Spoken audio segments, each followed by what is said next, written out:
Assalamualaikum warahmatullahi wabarakatuh. Yang pertama-tama yang saya hormati yaitu Bapak dosen pengampu manajemen sumber daya manusia, Bapak Tengku Kespandiar MM. Dan yang saya banggakan kepada semua teman-teman yang selalu diberikan kesehatan oleh Tuhan Yang Maha Esa. Nah, di video kali ini dan di kesempatan kali ini, kami dari kelompok 6 akan mempresentasikan hasil dari tugas manajemen sumber daya manusia mengenai pelatihan. Nah, sebelum memasuki materi yang akan disampaikan oleh anggota-anggota dari kelompok 6, terlebih dahulu saya akan memperkenalkan kepada teman-teman semuanya siapa saja anggota-anggota dari kelompok 6. Yang pertama ada Deslia Nurharyani dengan nomor induk mahasiswa 5103201416. Yang kedua ada Sofia Mariza Putri dengan nomor induk mahasiswa 5103201427. Dan yang terakhir ada saya sendiri, Ferdiansyah, dengan nomor induk 5132011430. Baiklah, itu saja perkenalan dari anggota kelompok 6. Selanjutnya, pembacaan materi yang akan disampaikan oleh Deslia Nurharyani. Kepada Deslia, dipersilakan. Pengertian pendidikan dan pelatihan atau diklat adalah suatu program yang dirancang untuk dapat meningkatkan pengetahuan, kemampuan, dan pemahaman pekerja atau pegawai terhadap keseluruhan lingkungan kerjanya. Pengertian pendidikan secara umum adalah usaha sadar dan terencana untuk mewujudkan suasana belajar dan proses pembelajaran agar peserta didik secara aktif mengembangkan potensi dirinya untuk memiliki kekuatan spiritual, pengendalian diri, kepribadian, kecerdasan, akhlak mulia, serta keterampilan yang diperlukan dalam dirinya. Sedangkan pengertian pelatihan adalah usaha terencana oleh organisasi untuk memfasilitasi pembelajaran pegawai atas kompetensi yang diberikan dengan pekerjaan. Umumnya, pelatihan dimaksudkan untuk memperbaiki penugasan berbagai keterampilan kerja dalam waktu relatif singkat.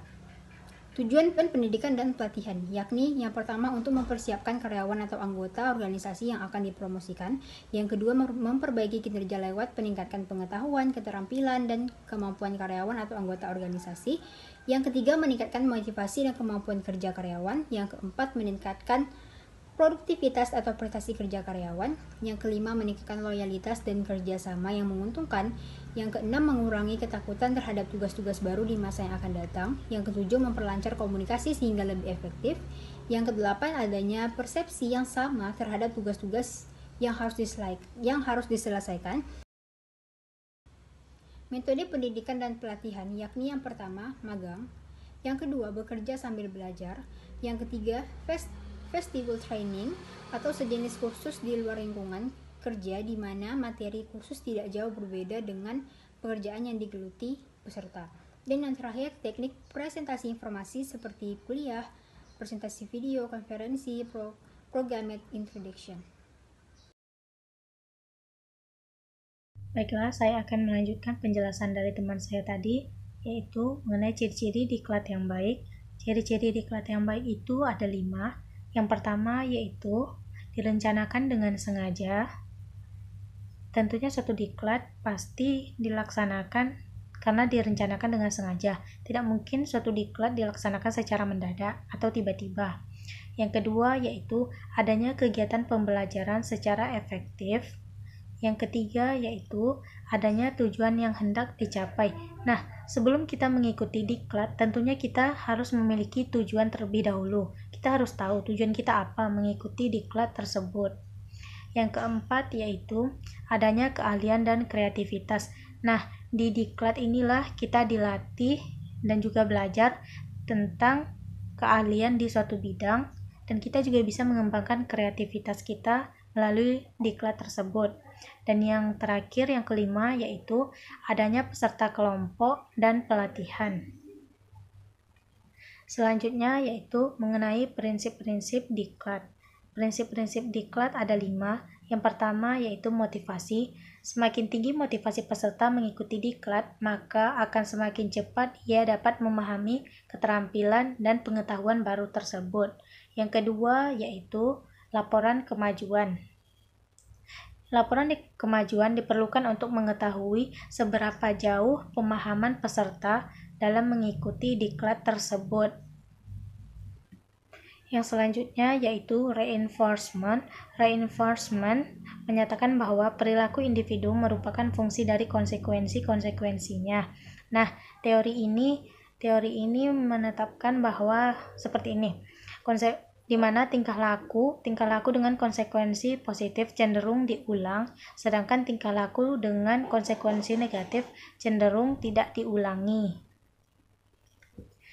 Yang keempat yaitu praktek. Nah, setelah mengikuti diklat tersebut, peserta diharapkan dapat mempraktekkan pengetahuan atau keterampilan tersebut di dalam keadaan yang sebenarnya.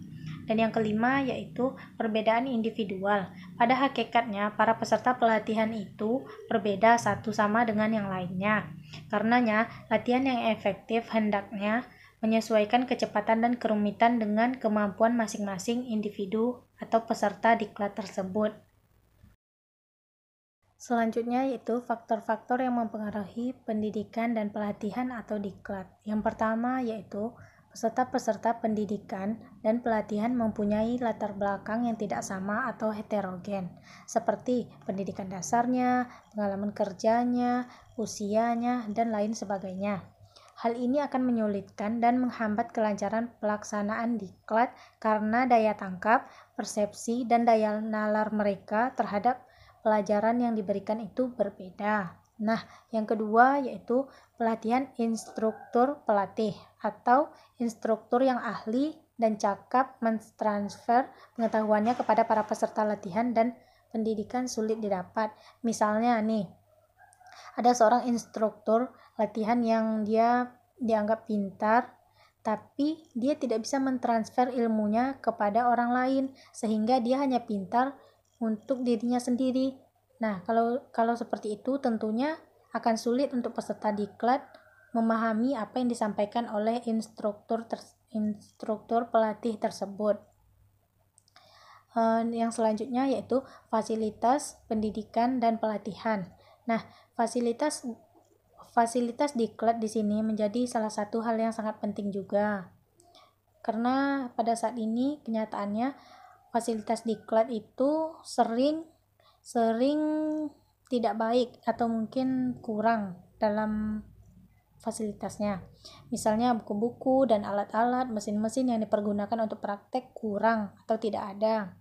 Hal ini akan menyulitkan peserta diklat dalam pendidikan dan pelatihannya. Yang selanjutnya yaitu kurikulum yang ditetapkan dan diajarkan kurang serasi atau menyimpang serta tidak sistematis untuk mendukung sasaran yang diinginkan oleh pekerjaan atau jabatan peserta bersangkutan. Untuk menetapkan kurikulum dan waktu mengajarkan yang tepat sangat sulit.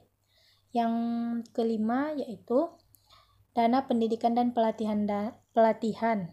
Dana pendidikan dan pelatihan yang sangat terbatas sehingga seringkali dilakukan secara terpaksa. Bahkan pelatihan maupun sarana kurang memenuhi persyaratan yang dibutuhkan. Selanjutnya yaitu efektivitas biaya. Efektivitas biaya yang kurang dalam penunjang pelaksanaan diklat sehingga pelaksanaan diklat pun tidak bisa berjalan dengan lancar. Yang terakhir yaitu preferensi atau kemampuan peserta. Hal-hal yang harus diperhatikan dalam pelatihan itu yang pertama yaitu tujuan pelatihan. Dalam merencanakan pendidikan dan latihan, hal pertama yang harus diperhatikan adalah penentuan tujuan. Adanya tujuan pendidikan dan latihan membuat kegiatannya dapat terarah. Apakah pendidikan dan latihan tersebut bertujuan peningkatan pengetahuan ataupun keterampilan atau ada tujuan lain. Yang kedua, manfaat pelatihan. Setiap pelaksanaan kegiatan itu diharapkan dapat membawa manfaat baik untuk individu maupun untuk organisasi. Yang ketiga yaitu isi atau materi pelatihan. Materi yang diberikan kepada peserta pendidikan dan latihan harus disesuaikan dengan tujuan. Apabila tujuannya adalah peningkatan keterampilan, mestinya materi yang diberikan akan lebih banyak bersifat praktek. Yang keempat yaitu waktu dan tempat pelatihan dilaksanakan. Pelaksanaan pendidikan dan latihan harus memperhitungkan waktu. Karena adanya pengaturan waktu yang tepat, maka tidak ada jam efektif yang terbuang. Hal ini dapat dilakukan dengan menggunakan rotasi pendidikan dan latihan. Selain waktu, tempat juga menentukan berhasil dan tidaknya pendidikan dan latihan. Tempat yang tepat sesuai dengan metode dan tujuan akan mendukung bagi tercapainya pelaksanaan pendidikan dan latihan yang tepat. Yang kelima yaitu pelatih dan karyawan yang akan dilatih. Pelatih dan karyawan merupakan faktor utama terselenggaranya pendidikan latihan. Meskipun sarana dan prasarana memadai, kalau tidak ada pelatihan dan karyawan, maka tidak akan terjadi pendidikan dan latihan. Pelatih adalah seseorang yang menyampaikan materi pendidikan dan latihan sesuai tujuan, sedangkan karyawan adalah orang yang menerima pengetahuan dan keterampilan yang diajarkan. Yang keenam, biaya yang dibutuhkan dalam pelatihan. Kegiatan tanpa adanya biaya, maka tidak akan menghasilkan yang maksimal. Hal ini disebabkan semua aktivitas selalu membutuhkan dana berapapun kecilnya. Yang ketujuh, fasilitas yang diperlukan dalam pelatihan. Fasilitas yang dimaksudkan di sini adalah fasilitas yang mendukung kegiatan, misalnya fasilitas penginapan, makan, dan sebagainya. Evaluasi program pelatihan. Menurut Handoko 2001, 119 sampai dengan 120 secara ringkas, evaluasi pendidikan dan pelatihan dapat dilakukan dengan langkah-langkah sebagai berikut. Yang pertama yaitu A. Kriteria evaluasi, B. Tes pendahuluan atau pretest, C. Para pegawai dilatih atau dikembangkan, D. Tes purna atau post-test, yang ke E. Transfer atau promosi, dan yang terakhir F. Tindak lanjut.